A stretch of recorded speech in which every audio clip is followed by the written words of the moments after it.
Halo semua pecinta BTTHX Magnum, di video kali ini admin akan melanjutkan alur cerita kemarin, yang dimana di episode sebelumnya Xiaoyan telah bertemu Nalan dan Nalan juga akan pergi menuju ke Danau Darah juga, yang akhirnya Xiaoyan dan Nalan pun memutuskan untuk pergi bersama.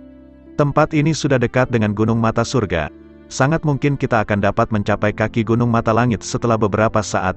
Ada labirin alami di sana.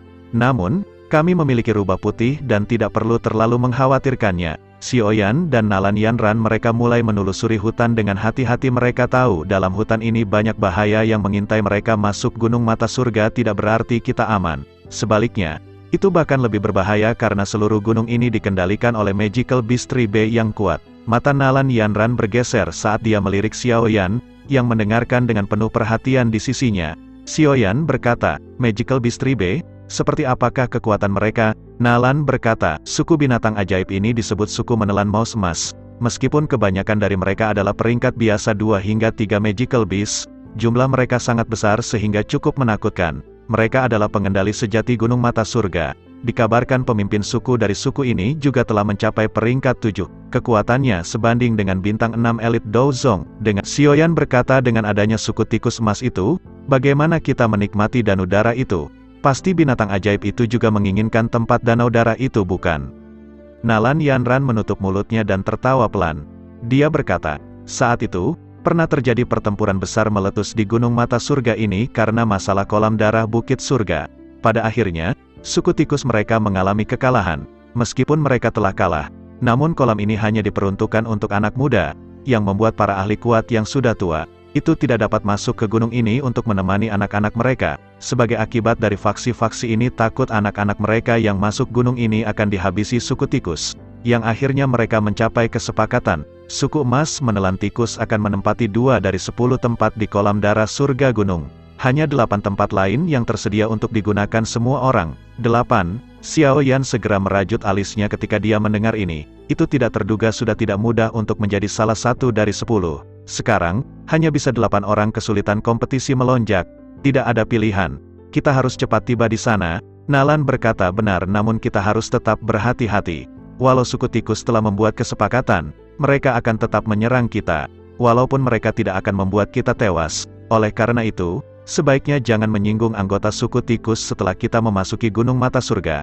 Karena mereka dapat memutuskan kita tidak bisa naik ke atas. Wajah cantik Nalan Yanran menjadi sangat serius menjelang akhir penjelasannya. Xiaoyan tersenyum pahit dan mengangguk. Tak terduga ada banyak masalah. Awalnya, dia berpikir siapapun yang mencapai puncak gunung terlebih dahulu akan dapat menikmati kolam darah surga gunung. Perjalanan berlanjut tanpa menyadarinya.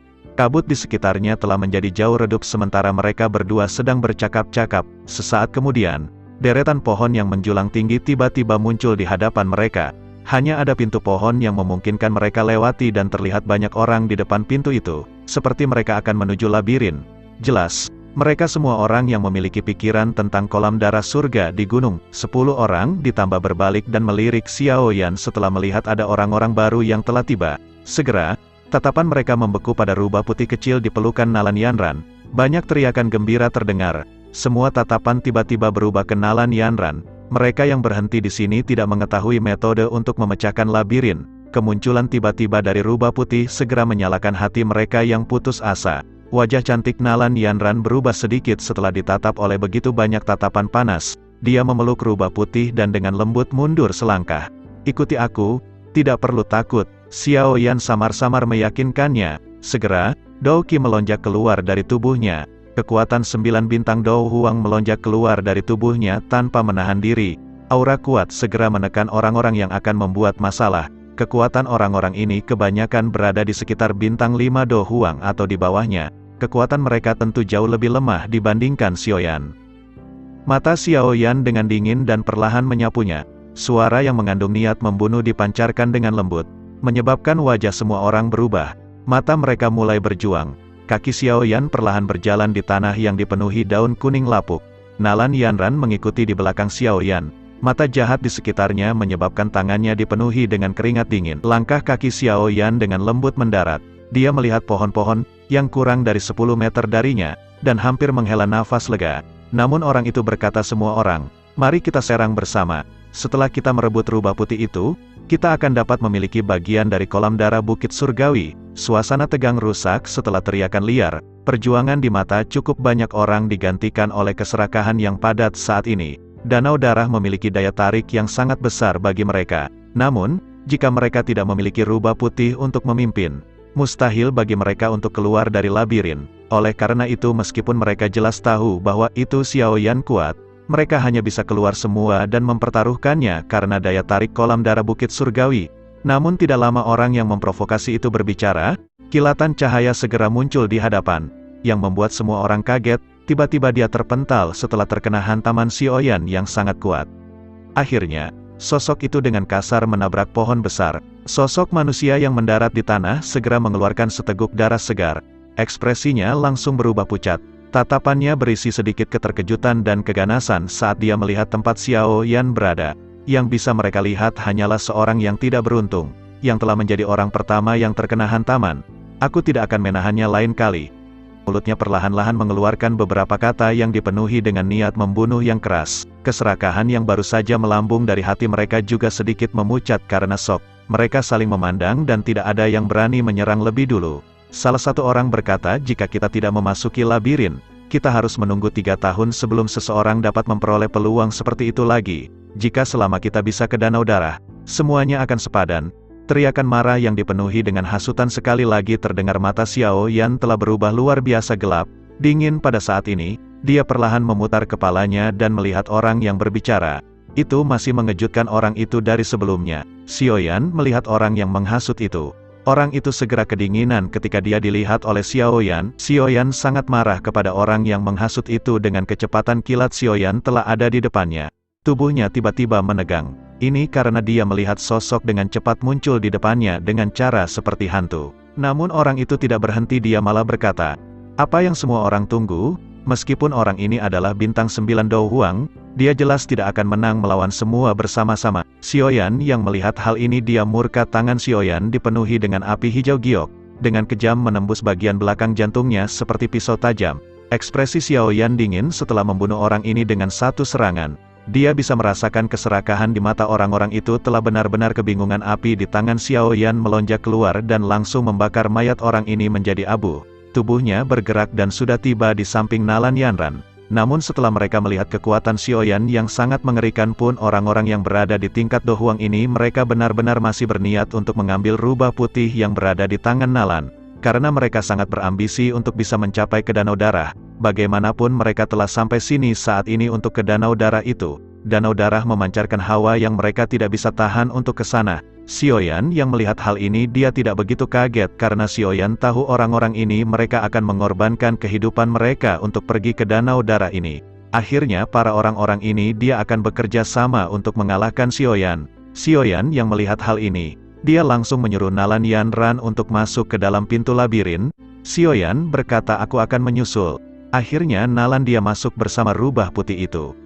Akhirnya para orang-orang ini dia akan bekerja sama untuk mengalahkan Xiaoyan. Mereka mengeluarkan doki secara serentak, dan mencoba menyerang Xiaoyan. Xiaoyan yang melihat banyak serangan menuju ke arahnya, Xiaoyan pun langsung mengeluarkan dokinya dan langsung memblokir semua serangan dari mereka. Serangan ini tidak begitu kuat, membuat Xiaoyan pun mampu memblokir serangan-serangan para bocah epik ini. Ekspresi semua orang tanpa sadar berubah ketika mereka merasakan doki yang kuat yang dipancarkan Xiaoyan. Beberapa dari orang-orang yang berhati-hati itu mulai diam-diam mengundurkan diri. Hanya sekarang mereka mengerti pemuda ini di depan mereka sebenarnya adalah orang yang kuat yang tidak kalah dengan orang-orang seperti Tang Ying dan Wang Chen. Xiaoyan berkata, "Sudah terlambat untuk pergi sekarang." Senyum dingin muncul di wajah Xiaoyan ketika dia merasakan beberapa orang ingin mundur. Api memisahkan tsunami. Xiaoyan menggunakan Flame Splitting Tsunami, cahaya penguasa batu giok berwarna hijau, dengan ukuran lebih dari 100 kaki. Kecepatan serangan ini sangat cepat. Dalam sekejap mata, itu mendekati semua orang. Semua orang hanya bisa manuver doki dalam tubuh mereka. Dalam keterkejutan mereka saat mereka dengan cepat membentuk pertahanan doki di depan ledakan energi yang mengerikan, tercipta jeritan sengsara terdengar secara acak saat sejumlah besar orang mendarat di tanah. Tubuh mereka terpental, membentuk banyak bekas luka. Pohon-pohon besar yang rusak di sepanjang jalan mengubah area dalam radius 50 meter menjadi berantakan. Dengan kekuatan Xiaoyan saat ini, dengan menampilkan Flame Splitting Tsunami dengan semua kekuatannya, bahkan seorang ahli di puncak kelas Dou Huang tidak akan berani dengan mudah menerimanya dengan paksa. Kekuatan orang-orang ini tidak melebihi dari bintang 5 Dou Huang. Nasib mereka secara alami akan sengsara. Ledakan sekarang telah terhenti. Xiao Yan mengangkat kepalanya, dan melirik banyak sosok manusia, yang telah mendarat 100 meter. Erangan yang menyakitkan dan ketakutan bisa terdengar samar-samar. Orang-orang ini kemungkinan akan terluka parah, bahkan jika mereka tidak mati kali ini pasti mereka akan masuk puskesmas. Xiao Yan menggelengkan tangannya dan penguasa berat itu ditempatkan ke dalam storage ringnya. Dia baru saja akan berbalik dan memasuki pintu pohon ketika orang tua aneh tertawa tiba-tiba muncul di sampingnya. Hihi, bocah kecil, kamu benar-benar sangat ganas telah menghancurkan semua orang ini. Namun, apakah kamu berencana untuk pergi begitu saja setelah mengubah tempat ini menjadi berantakan? Langkah kaki Xiao Yan berhenti. Dia memalingkan kepalanya, hanya untuk melihat seorang pria tua berjubah kelabu dengan penampilan agak rendah berdiri di cabang pohon di sampingnya. Pria itu menatapnya dengan senyum. "Do Zong, apa dia seorang dojong?" Mata Xiao Yan segera menyempit setelah mereka menyapu pria tua berjubah abu-abu itu. Orang ini muncul dengan cara yang sangat aneh. Bahkan dengan persepsi spiritual Xiao Yan, dia tidak bisa merasakannya. Terlebih lagi, bukankah itu masalahnya orang yang terlalu kuat tidak bisa masuk ke dalam kisaran mata surga ini? Mengapa orang itu bisa ada di sini? Mata Xiao Yan menatap tajam ke arah lelaki tua berwajah abu-abu yang tampak rendah hati itu. Sesaat kemudian dia akhirnya tersenyum, menangkupkan kedua tangannya, dan dengan sopan bertanya, "Pak tua ini seharusnya adalah tetua dari suku tikus menelan emas, kan? Gunung ini memiliki efek menekan orang yang terlalu kuat untuk masuk. Namun kekuatan pria tua ini di depannya telah melampaui batas ini. Sepertinya dia bukan seseorang dari dunia luar. Kemungkinan orang ini adalah seseorang dari suku tikus." Pria tua berjubah kelabu itu terkejut setelah mendengar ini. Dia melompat turun dari dahan pohon. Dia melihat ke Xiao Yan sekali sebelum tersenyum dan berkata, "Penglihatan teman kecil memang sangat bagus." Xiao Yan tersenyum. Setelah mengingat apa yang Nalan Yanran telah katakan padanya sebelumnya, Xiao Yan secara alami tidak akan mengatakan apa-apa untuk menyinggung anggota suku tikus ini. Selain itu, orang ini cukup kuat dan kemungkinan memiliki posisi tinggi di klan. Diri yang lebih muda ini adalah Xiao Yan. "Aku telah sembrono untuk mengubah tempat ini menjadi seperti ini. Semoga Pak Tua tidak akan menyalahkan aku." Xiao Yan tersenyum. Sebuah botol batu giok dengan cepat muncul di tangannya. Setelah itu, dia menyerahkannya. "Ini adalah beberapa pil Qi Mending. Meskipun aku tahu hal-hal ini mungkin tidak ada apa-apanya di mata ketua, mereka memiliki efek yang sangat bagus ketika digunakan untuk memulihkan Dou Qi seseorang.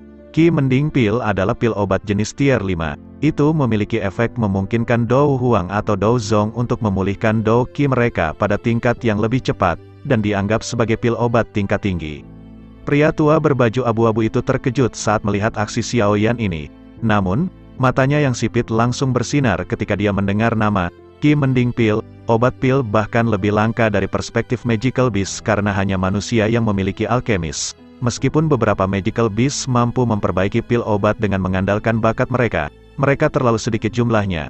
Qi Mending pil ini mungkin tidak memiliki tingkat yang sangat tinggi, tetapi efeknya dengan cepat memulihkan seseorang. Dou Qi menyebabkan pria tua berjubah abu-abu itu tertarik. "Hihi, bocah kecil, aku merasa kau sangat menyenangkan ketika aku pertama kali melihatmu." Pria tua berjubah abu-abu itu menjilat bibirnya dan tertawa. Setelah itu, dia tidak melakukan tindakan saat dia tanpa basa-basi menerima botol batu giok dari Xiao Yan. Setelah itu, dia melihat sekelilingnya, melambaikan tangannya dan berkata, "Tidak apa-apa, aku akan meminta seseorang untuk membersihkan tempat ini. Anak kecil tidak perlu khawatir. Aku juga akan membantu kamu menghapus beberapa hal yang merepotkan ini." Xiao Yan menyeringai dan mengangguk. Dia menangkupkan tangannya ke pria tua berjubah kelabu itu dan dengan hormat berkata, "Dalam hal ini, terima kasih Pak Tua. Aku yang dulu adalah Jin Gu. Jangan panggil aku apapun Pak Tua." Orang tua yang berpakaian abu-abu itu tertawa. Tatapannya berkeliaran di sekitar tubuh Xiao Yan sekali sebelum dia tiba-tiba berkata, "Anak kecil, kamu adalah seorang alkemis, kan? Aroma seperti itu bukanlah sesuatu yang dimiliki orang biasa." Xiao Yan ragu sejenak. Pihak lain jelas memiliki bakat khusus ketika sampai pada penciuman. Oleh karena itu, dia tidak menyembunyikan apapun dan dengan lembut mengangguk. "Hihi, aku alkemis. Benda ini benar-benar terlalu langka." Cahaya aneh melintas di mata Jin Gu ketika dia melihat Xiao Yan mengangguk. Dia segera tersenyum dan berkata, "Kamu harus masuk lebih dulu." Gadis kecil rubah itu tidak memiliki masalah melewati labirin. Namun, masih ada sejumlah penghalang jika kamu ingin berhasil ke Danau Darah. Tenang, aku bukanlah seseorang yang tidak akan bekerja setelah menerima sesuatu. Aku akan memberitahu para pasukan tikus untuk berhati-hati terhadap kamu. Hati Xiao Yan bersuka cita setelah mendengar ini. Dia benar-benar tidak kalah dengan memberikan pil obat ini. Orang tua ini memang memiliki posisi yang cukup tinggi di emas tikus menelan suku. Karena Xiao Yan telah memperoleh apa yang dia butuhkan, dia tidak tinggal lebih lama lagi. Setelah menangkupkan tangannya ke Jingu, dia berbalik dan memasuki pintu pohon. Jingu tanpa sadar membelai jenggotnya saat dia melihat Xiao Yan menghilang di balik pintu pohon. Dia dengan lembut bergumam, "Anak kecil ini juga seorang alkemis, tapi aku ingin tahu apakah dia telah mencapai persyaratankah?" Xiao Yan baru saja melangkah ke pintu pohon ketika area di depannya tiba-tiba menjadi cerah. Pikirannya segera terasa agak pusing. Kepadatan kabut di tempat ini setidaknya 10 kali lebih padat daripada kabut di pegunungan. Selain itu, hal yang menyebabkan Xiao Yan merasa terganggu adalah bahwa itu kabut di tempat ini tidak dapat ditembus oleh kekuatan spiritual. Apakah ini yang disebut labirin? Ini memang merepotkan. Xiao Yan dengan tulus menyapukan pandangannya ke sekelilingnya saat dia dengan lembut berkata. Xiao Yan tiba-tiba merasa tangannya menjadi dingin ketika dia berbicara pada dirinya sendiri. Segera, suara lembut Nalan Yanran ditularkan dari sampingnya. "Tidak perlu panik. Ini aku." Lengan tegang Xiao Yan perlahan rileks. Tatapannya mengikuti arah di mana suara itu berasal dan melirik. Namun, dia terkejut menemukan tidak ada apa-apa di sana. Namun sentuhan yang ditularkan dari tangannya jelas mengatakan kepadanya Nalan Yanran ada di sampingnya. Tidak perlu melihat. Labirin ini bisa menghalangi pandangan seseorang. Meskipun kita berdekatan, kita masih tidak dapat melihat tubuh pihak lain. Aku akan menarikmu bersamaku. Dengan rubah putih memimpin jalannya, seharusnya tidak terlalu sulit untuk keluar dari tempat ini. Xiao Yan mengangguk sedikit setelah mendengar ini. Hatinya bersuka cita sedikit. Untung dia bertemu Nalan Yanran di sepanjang jalan. Kalau tidak, bahkan dia akan terjebak dalam labirin ini. Kabut tebal merasuki labirin sementara sentuhan lembut dari tangannya muncul Nalan Yanran. Dia memegang Xiao Yan yang membuat Xiao Yan kaku, jantung berdetak kencang. Kemajuan tenang ini berlanjut selama hampir setengah jam sebelum Xiao Yan merasakan kabut di sekitarnya tampaknya secara bertahap menjadi jauh lebih tipis. Suara Nalan Yanran baru saja terdengar ketika angin bertiup. Kabut tebal di sekitarnya sangat berfluktuasi. Puncak gunung yang tampak sangat megah muncul di depan Xiao Yan dan Nalan Yanran. Pada saat ini, mereka berdua berada di bagian bawah titik tengah. Mereka berjalan melewati labirin. Kalau begitu, ayo pergi. Kami tidak boleh membiarkan orang lain menempati 8 tempat di depan kami. Jari kaki Xiao Yan menekan tangga batu yang curam setelah kata-katanya terdengar. Dengan segera, tubuhnya berubah menjadi bayangan hitam yang dengan cepat bergegas ke tengah gunung. Nalan Yanran segera mengikuti di belakangnya. Depan tangga batu saat ini dijaga oleh beberapa tikus menelan emas. Ada hampir 20 sosok manusia yang berkumpul di peron jauh dari tangga batu. Mereka dibagi menjadi kelompok-kelompok berukuran berbeda. Beberapa dari mereka sendirian, beberapa di antaranya bertiga, sementara beberapa dari mereka berada dalam kelompok yang lebih besar. Orang-orang ini tersebar dan saling berbisik. Terlihat Nona Feng dengan aura Phoenix-nya yang mulia, dengan mudah menjadi salah satu karakter utama yang hadir. Matanya menyapu ke arah tangga batu. Mulutnya berisi ejekan samar. Sesaat kemudian, dia dengan lembut menggelengkan kepalanya. Sepertinya dia memang melebih-lebihkan orang itu. Tidak terduga ia tidak dapat mencapai panggung surga gunung ini. Hahaha.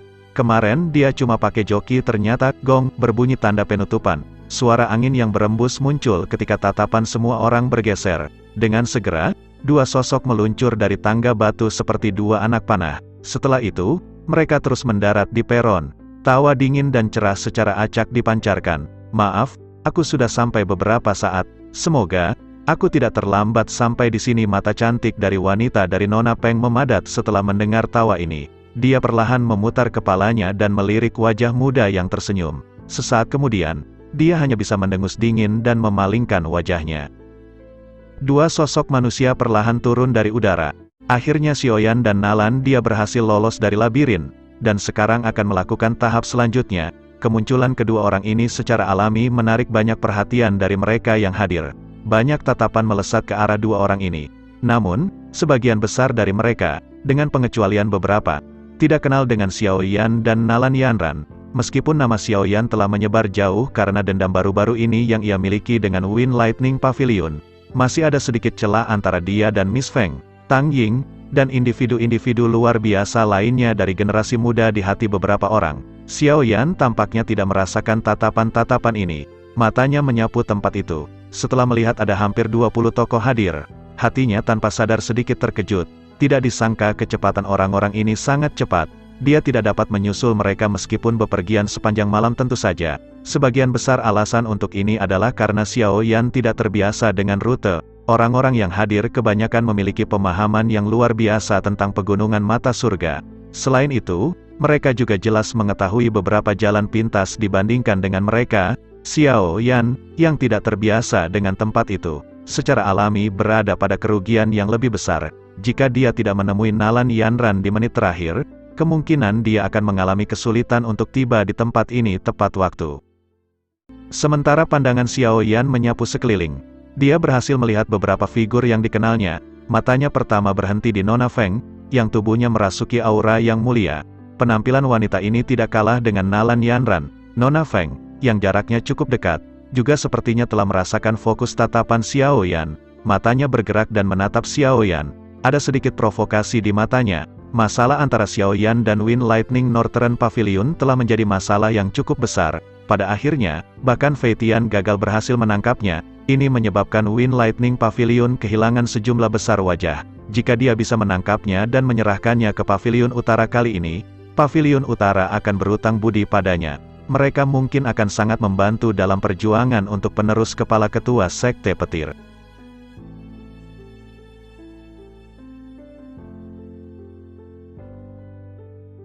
Akhirnya Xiao Yan dan Nalan sudah tiba di pos pemeriksaan dan akan melanjutkan ke tahap selanjutnya. Tak lama setelah itu tatapan Xiao Yan beralih ke dua sosok lainnya yang ternyata adalah Tang Yin dan Wang Chen. Di sisi lain Tang Yin tersenyum kemudian mengangguk setelah merasakan tatapan dari Xiao Yan. Sementara itu Wang Chen bersikap dingin seperti seseorang yang tidak menyukai keberadaan dari Xiao Yan. Menyadari hal tersebut Xiao Yan pun mengangguk ke arah Tang Yin dan benar-benar mengabaikan Wang Chen. Ia pun segera menarik pandangannya ketika sudut matanya tiba-tiba menangkap sosok gadis berwarna hijau. Gadis ini tampaknya memiliki usia yang paling termuda di antara orang-orang yang berada di tempat ini.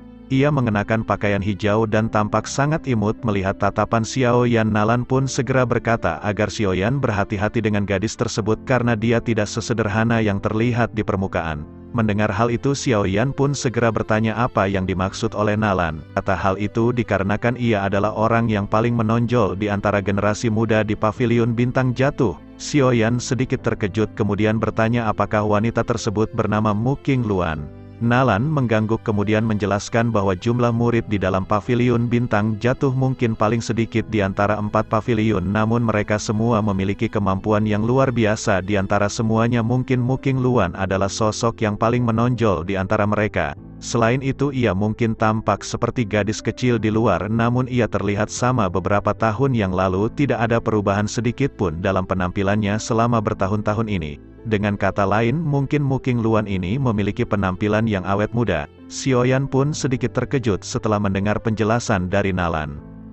Di sisi lain Mu Qingluan yang menyadari tatapan Xiao Yan segera menoleh kemudian melontarkan senyum licik ke arah Xiao Yan. Melihat hal itu Xiao Yan pun tersenyum dan mengangguk kepada Mu Qingluan dengan wajah tanpa ekspresi.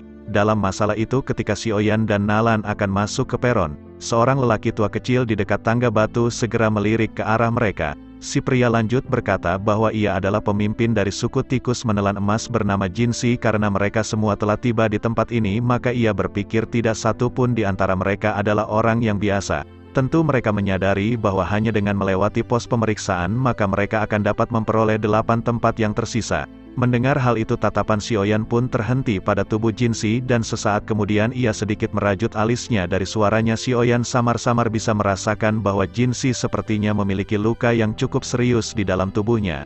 Terlebih cedera ini tampaknya bukan merupakan cedera yang baru saja dialami. Sebaliknya itu adalah sesuatu yang datang sebagai hasil dari akumulasi jangka panjang. Tak lama setelah itu Jinsu pun melambaikan tangannya dan seketika tangga bergerak menuju ke puncak gunung. Banyak sosok tikus berambut emas yang keluar membuat semua orang menjadi merinding. Jinsi pun segera berkata bahwa pemilihan pun pemeriksaan kali ini tidak terlalu sulit. Selama seseorang berhasil mencapai puncak gunung di tengah gelombang sonik dari pasangan tikus ini maka seseorang akan dianggap telah berhasil melewatinya. Mendengar hal itu banyak tatapan orang yang terkejut melihat ke arah Jinsi. Xiaoyan pun terkejut melihat semua orang yang hadir merasakan keterkejutan. Menyadari hal itu Yan Ran pun segera menjelaskan bahwa suku tikus menelan emas memiliki kemampuan dengan gelombang sonik. Jika gelombang sonik sebesar itu dipancarkan bersama-sama kemungkinan besar bahkan seorang ahli di tingkat Do Huang akan kesulitan menahannya. Sepertinya kali ini tidak akan ada banyak orang yang berhasil lewat. Xiaoyan pun mengangguk dan tiba-tiba mengerti setelah mendengar penjelasan dari Yan Ran. Serangan gelombang sonik memang sesuatu yang sedikit tidak lazim di sisi lain Jinsi. Segera berkata bahwa ia akan memberi mereka semua waktu persiapan selama 5 menit setelah itu pembentukan gelombang suara sonik akan segera diaktifkan. Apakah mereka berhasil atau tidak melewatinya maka itu tergantung pada kemampuan mereka sendiri tentunya sesuai dengan kesepakatan. Akan ada 8 orang yang dipilih untuk masuk jika peserta yang lulus kurang dari 8 orang maka tempat yang tersisa akan ditentukan dengan cara pengundian. Setelah itu Xiaoyan pun segera berkata kepada Yan Ran bahwa nanti yang perlu ia lakukan hanyalah mencoba yang terbaik untuk menggunakan doki menutupi telinganya dan mengikuti Xiaoyan di belakang. Menanggapi hal tersebut Yan Ran segera berkata bahwa gelombang sonik tikus menelan emas dapat mengabaikan setiap doki yang menghalanginya begitu gelombang sonik memasuki pikiran seseorang hal itu akan menyebabkan orang tersebut merasakan ilusi dan pusing. Seseorang akan kesulitan untuk bertahan melawannya pada saat itu yang perlu Xiaoyan lakukan hanyalah menjaga diri sendiri. Dapat sampai di tempat ini sudah hampir mencapai batas dari Yan Ran semua orang yang berada di sini benar-benar luar biasa.